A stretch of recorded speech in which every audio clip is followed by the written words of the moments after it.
Serbuan pasukan Macan Putih, desa gembong sadis OPM lari ke hutan belantara Pegunungan Intan Jaya.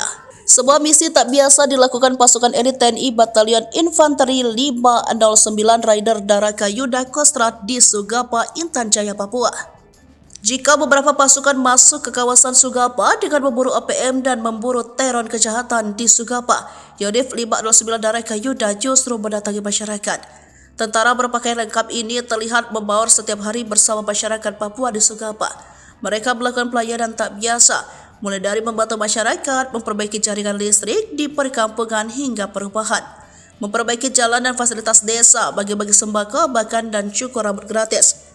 Sebuah misi mustahil dan berbahaya, sebab dalam kondisi seperti ini bisa saja OPM melakukan serangan karena prajurit terlihat musuh, sementara musuh tak nampak. Namun pasukan berjuluk Macan Putih ini diyakini tetap siaga, sebab Sugapa, Intan Jaya, Papua daerah rawan konflik terutama dari serangan-serangan OPM yang terbilang brutal dengan Panglima Undios Kogoya yang terkenal sadis.